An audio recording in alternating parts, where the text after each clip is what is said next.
Okay, it's working.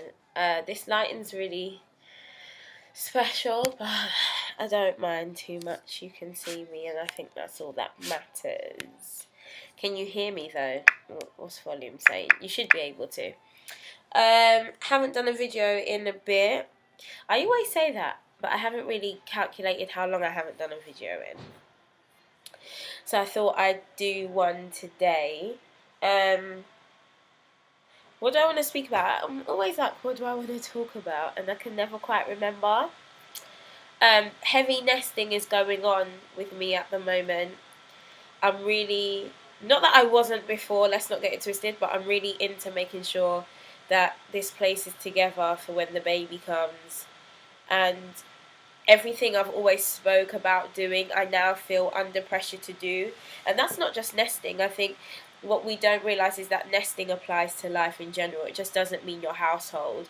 All of a sudden, I demand order where I didn't before, and I'm giving people strict deadlines on stuff that I wouldn't have in the past, because I just didn't feel like there was a need to do it. But there's something about entertaining the idea of bringing a new soul into the place you live, which isn't just your house but your life, and wanting to make sure that anything that does happen to them, you weren't the cause of it, or you weren't lax, or you get my point. So I want to make sure that any F ups that happen, it's not because I was lazy or I forgot or I didn't make the time. I have more than enough time on my hands at the moment, and that won't be the case once she's here. And yes, it's a she. Anyone who came to the baby shower or hits the blog or follows me on Twitter would know it's a girl, and I had a lot of you fooled, and I'm really good at that, and I'm happy for that. And her name's Esme Olivia, and there's been a lot of talk in my family about, isn't her name just Esme? No, on her school book I see Esme Olivia. It's not like that's a middle name, that's her full name. Um, it's a lot of things, but it's exciting. Now that you guys know what sex she is, let me tell you something. When the guy told me at the ultrasound, I put down one piece of barley. Now, I don't want to sound like I'm from China or something, but I'm not good with girls. I've been one.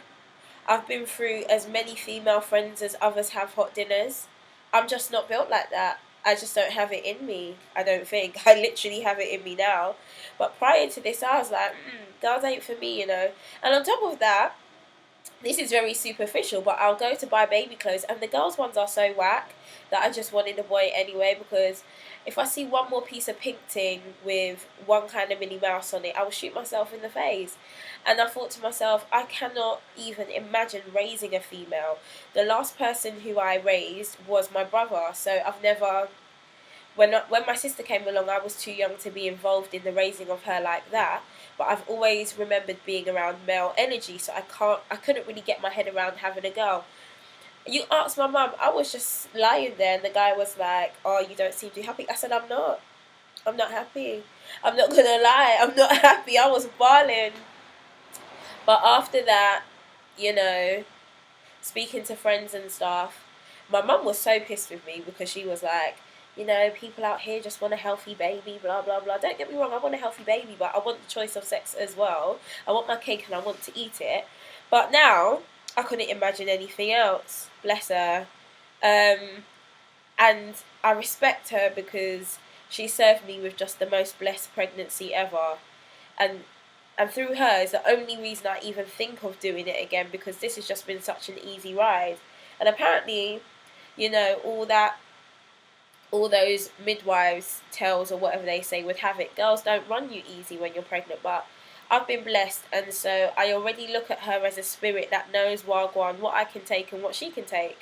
And I respect that. And the baby shower, it was just filled with an energy that reminded me of the power of females, and how if you train them right and raise them right and then hope for the best, that usually they come out and they're just amazing. And you know, unfortunately, we're coming up in a time where I fear for my brother. He's 11. And having a boy, I probably wouldn't sleep most nights because the levels of violence and gang warfare is just preposterous. Now, speaking of that, I got into a little situation on the bus the other day. I get on the bus and there's two boys, no more than 14 years old, holding up the priority seats. There's two old ladies behind them. I'm not going to expect the old ladies to move, but these boys are playing like they can't see me. So I had to ask the one fellow closest, are you disabled? He's going to look at me and be like, no, and then get back to playing on his phone.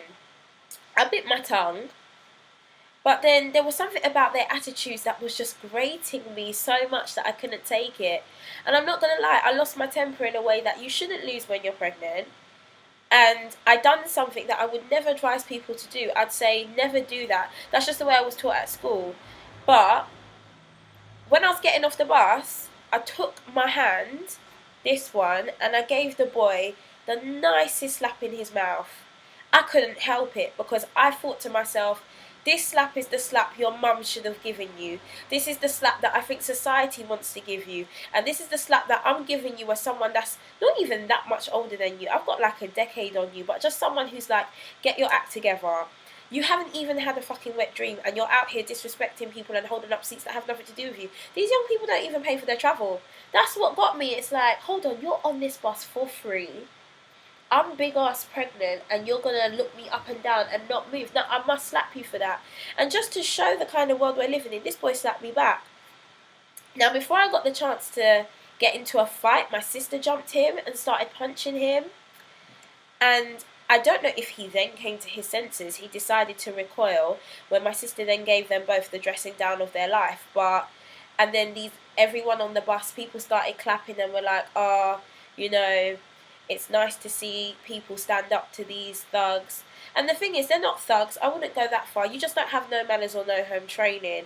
And another thing is that even though I slapped the boy first, and I'm so wrong for that, I'm the first to say I'm wrong for that, there were grown men on that bus that did not see the situation escalating and think, I must tell these young boys to get up. Now, what kind of world that we are living in where people with 3 decades on you are in fear? I'm not going to walk around in fear. The only person I fear is the Almighty. I don't have time to be fearing no little children.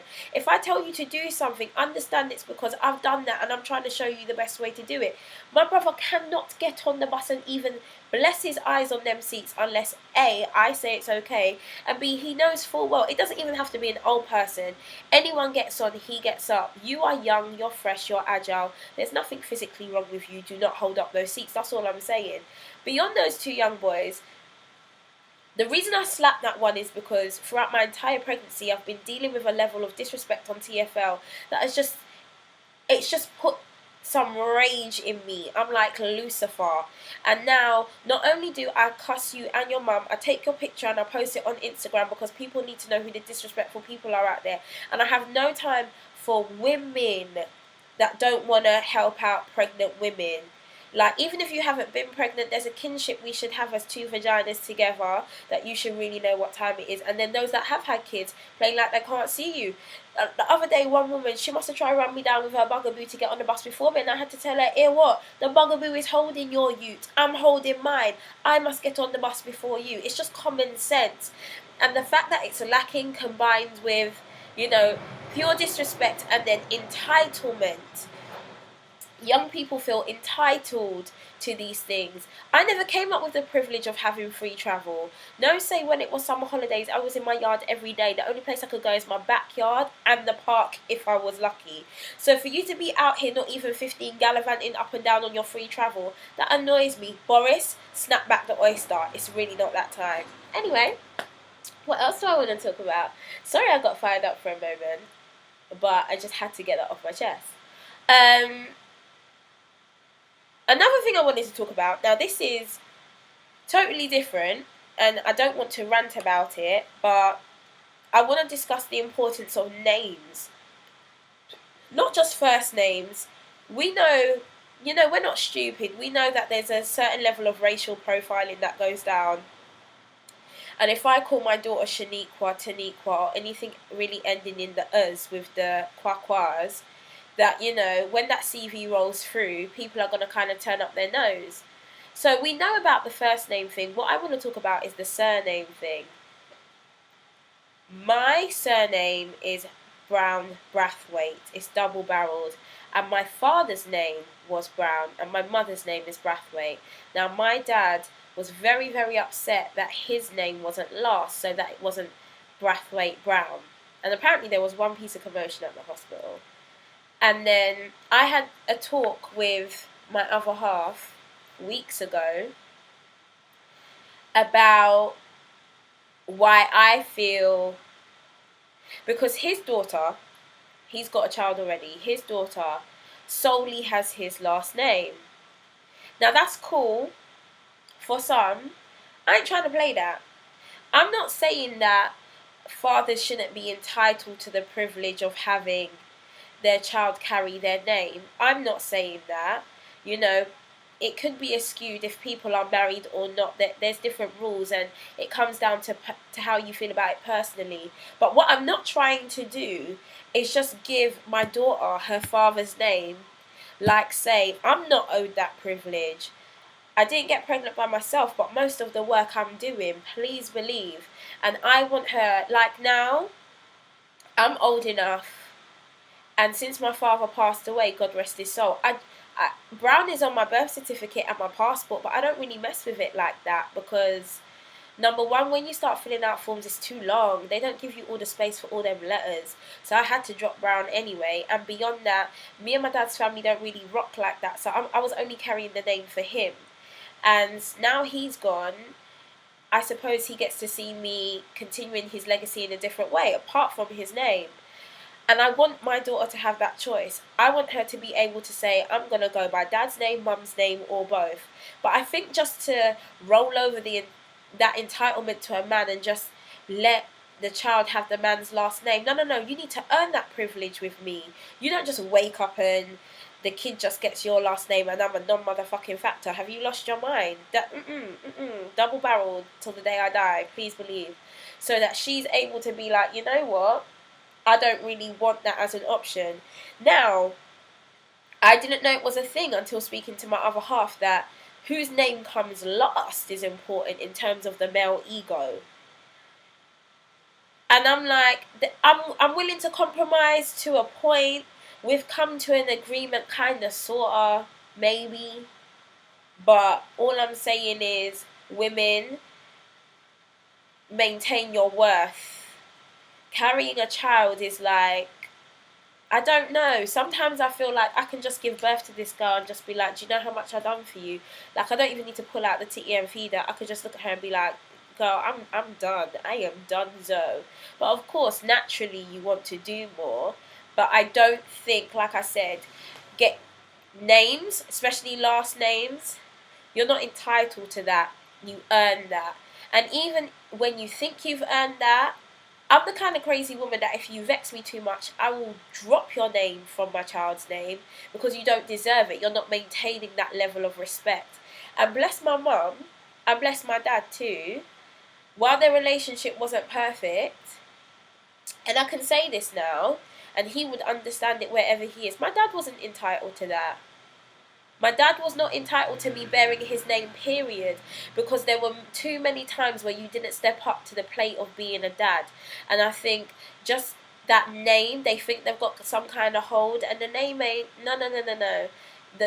A child should have the identification of both parents, not just one.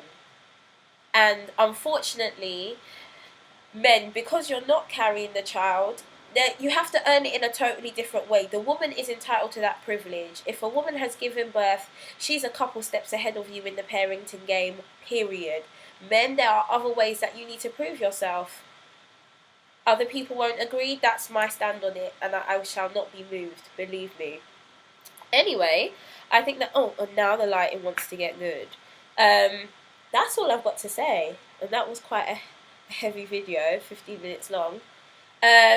Everyone keeps asking when the baby's due. That's really annoying me. When the ute is out, she's out, innit? I'll Instagram the things and give you videos and bird's eye view satellite. But the same way that I was cagey about her sex is the same way I'm cagey about when she's coming. God only knows. I'm tired though, so anytime soon would be great. I'll speak to you lot soon. Bye.